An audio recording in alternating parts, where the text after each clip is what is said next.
Hello and welcome guys. मेरा नाम है प्रवीण पाटिल और आप देख रहे हैं मूवीज एक्सप्लोरर चैनल। आज हम शी हल्क के फर्स्ट एपिसोड को देखेंगे जिसका नाम है a normal amount of rage. तो आपको पता ही होगा कि शी हल्क में आगे जाके डेयर डेविल का बड़ा रोल होने वाला है।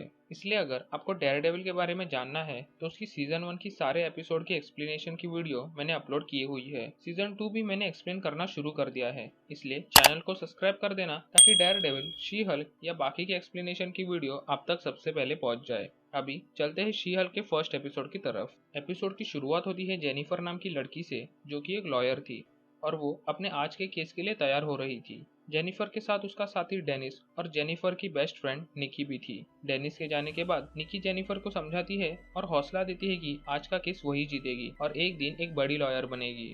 निकी ये भी कहती है कि अगर जेनिफर का काम नहीं हुआ तो वो शी हल्क बन सकती है, पर जेनिफर को ये केस लॉ के हेल्प से जीतना था। फिर जेनिफर फोर्थ वॉल ब्रेक करके सीधा ऑडियंस से बात करती है जैसे डेडपूल करता था। जेनिफर कहती है कि वही शी हल्क है और वो शी हल्क कैसे बनी इसकी वो कहानी सुनाती है। जेनिफर कुछ महीनों पहले अपने कजन ब्रूस बैनर के साथ एक कार ट्रिप पे गई थी। यहाँ हमें दिखता है कि ब्रूस के पास एक डिवाइस होता है जिससे वो अपने हल्क के फॉर्म से ह्यूमन फॉर्म में आ सकता है। यह जेनिफर अपनी एक थियरी ब्रूस से कहती है कि अगर कैप्टन अमेरिका देश की सेवा में बिजी था तो वो इतने सालों से वर्जिन ही था और ये एक जोक था। और ऐसे ही हंसी मजाक चलते वक्त उनके कार के सामने एक बड़ा स्पेसशिप आता है जिससे उनके कार का एक्सीडेंट हो जाता है। इसी एक्सीडेंट में दोनों को चोट आती है और जेनिफर के घाव पर ब्रूस का ब्लड गिरता है जिससे जेनिफर भी हल्क में ट्रांसफॉर्म हो जाती है। जेनिफर फिर वहां से भाग जाती है और सीन यही कट हो जाता है। अगले सीन में जेनिफर बेहोश थी पर जब वो जागती है तो खुद को उसी जंगल के किसी कोने में पाती है। इसके बाद जेनिफर को वहाँ एक बार दिखता है और वो बार के वॉशरूम में जाती है ताकि खुद को साफ कर सके। तभी वहाँ कुछ लड़कियों का ग्रुप आता है और वो लोग जेनिफर का मेकअप करते हैं और उसे अपने कजन यानी ब्रूस को कांटेक्ट करने के लिए फोन देते हैं। जेनिफर बार के बाहर ब्रूस का वेट कर रही थी पर तभी कुछ लड़कों का ग्रुप आता है जो जेनिफर को छेड़ने लगता है। पहले तो जेनिफर उन्हें इग्नोर करती है पर बाद में उसे गुस्सा आता है और वो फिर से शी हल्क में चेंज हो जाती है। जेनिफर जब जागती है तो खुद को वो एक रूम में पाती है और जब वो रूम से बाहर जाती है तो वो देखती है कि ये एक आइलैंड है। जेनिफर उस घर के बेसमेंट में जाती है जहां ब्रूस उसका स्वागत करता है जो कि अब हल्क के रूप में था। ब्रूस कहता है कि वो लोग मेक्सिको के एक आइलैंड पे है और इसी जगह ब्रूस ने हल्क को और खुद को एक किया था। यहाँ ब्रूस कहता है कि जिस स्पेसशिप की वजह से उनका एक्सीडेंट हुआ वो सकार प्लेनेट का एक स्पेसशिप था जो ब्रूस के लिए एक मैसेज लाया था, पर वो मैसेज क्या है वो अभी तक उसे पता नहीं चला। सकार वही जगह है जिसे हमने थॉर रैग्नारॉक में देखा था जहाँ हल्क 2 साल तक था। इसके बाद ब्रूस कहता है कि एक्सीडेंट के वजह से ब्रूस का ब्लड जेनिफर में चला गया, जिसके वजह से ब्रूस के अंदर गामा रेडिएशन जो था वो जेनिफर के अंदर चला गया। जेनिफर को लग रहा था कि इससे शायद वो मर जाएगी, पर ब्रूस उसे समझाता है कि उन दोनों में कुछ ऐसे जेनेटिक फैक्टर्स है जो गामा रेडिएशन को अच्छे से कन्वर्ट कर सकते हैं। और जेनिफर के ब्लड से ही ब्रूस अपने हाथ को ठीक कर पाया जो हाथ इन्फिनिटी गॉन्टलेट को यूज करने की वजह से डैमेज हो गया था।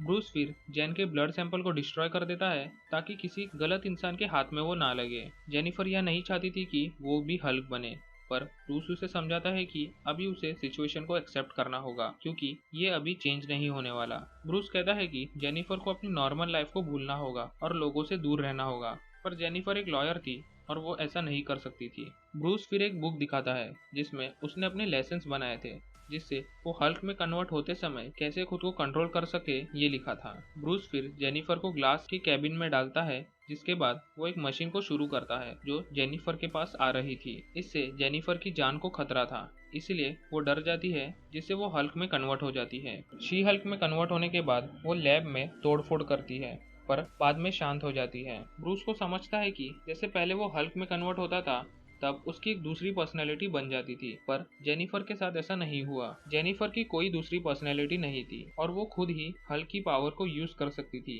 जैसे अभी ब्रूस कर रहा है। ब्रूस फिर जेनिफर को मेडिटेशन और योगा सिखाता है जिससे वो अपने आप को कंट्रोल कर सके। ब्रूस फिर जेनिफर की हल्क की ट्रेनिंग शुरू करता है जिसमें वो कहता है कि जेनिफर का बेस्ट फ्रेंड आज से स्प्लेंडेक्स है। दोनों मिलके बड़ी बड़ी चट्टाने दूर दूर तक फेंकते हैं और बड़ी बड़ी जंप मारते हैं और खुद को बैलेंस करना भी सीखते हैं, और ये सब में जेनिफर बहुत ही अच्छी थी। ब्रूस पहले हल्क के नुकसान बता रहा था पर अभी वो हल्क बनने के फायदे बताता है जिसमें सबसे बड़ा फायदा है कि शराब ना चढ़ना। वो दोनों बहुत सारे बॉटल्स को खाली कर देते हैं पर फिर भी दोनों को नहीं चढ़ती। ब्रूस कहता है कि ये बार उसने और टोनी स्टार्क ने बनाया था और वो यहाँ आके शराब पीते वक्त स्टीव की चुगली करता था। अगली सुबह जब दोनों फिर से मेडिटेशन कर रहे होते हैं तो जेनिफर कहती है कि अभी उसे घर जाना है क्योंकि उसे अपने लॉयर के करियर पे फोकस करना है। पर ब्रूस को लगता है कि जेनिफर को अभी अपने ट्रांसफॉर्मेशन पे कंट्रोल करना सीखना होगा। जेनिफर उसे 2 सेकंड के लिए हल्क में ट्रांसफॉर्म होके फिर से नॉर्मल होके दिखाती है, जिससे वो ये प्रूव करती है कि वो सब कुछ सीख चुकी है और इसलिए वो वहां से चली जाती है। ब्रूस उसे समझाने का ट्राई करता है कि वो अब सुपर हीरो है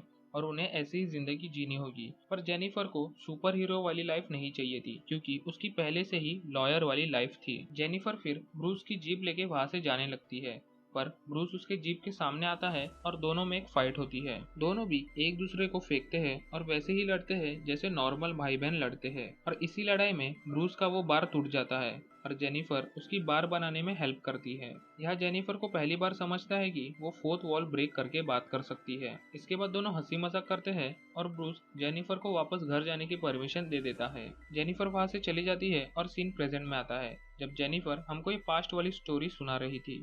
जेनिफर कहती है कि उस दिन से वो आज तक एक भी बार शी हल्क नहीं बनी है और वो हल्क है, ये बात सिर्फ ब्रूस को और उसकी बेस्ट फ्रेंड निकी को ही पता है। इसके बाद कोर्ट का सीन देखने मिलता है जहाँ जेनिफर का केस शुरू था और वो जूरी से बात कर रही थी, पर तभी वहाँ एंट्री होती है इस सीरीज की विलन की। जेनिफर को सबको बचाने के लिए शी हल्क में बदलना पड़ता है और जेनिफर एक पंच में ही उस लड़की को बेहोश कर देती है। अभी सारे लोग को पता चल जाता है कि जेनिफर ही शी हल्क है और ये एपिसोड यही खत्म हो जाता है। एपिसोड के एंड क्रेडिट सीन में हमें फिर से पास्ट का सीन देखने मिलता है जहां जेनिफर ब्रूस से वही कैप्टन अमेरिका की वर्जिनिटी की थ्योरी बोल रही थी, पर ब्रूस उसे बताता है कि कैप्टन अमेरिका वर्जिन नहीं है क्योंकि वो 1943 में जाके अपनी गर्लफ्रेंड से मिला था, जिससे सुनकर जेनिफर बहुत खुश होती है। तो ये थी She Hulk attorney at law की फर्स्ट एपिसोड की कहानी। अगर आपको इसके आगे के एपिसोड की एक्सप्लेनेशन देखनी है और डेयरडेविल की सीरीज को कंटिन्यू रखना है तो हमारे इस चैनल को सब्सक्राइब करके बेल आइकन जरूर दबाना। वीडियो पसंद आई हो तो वीडियो को लाइक और कमेंट कर देना। मिलते हैं अगले वीडियो में, तब तक के लिए दिस इज मूवीज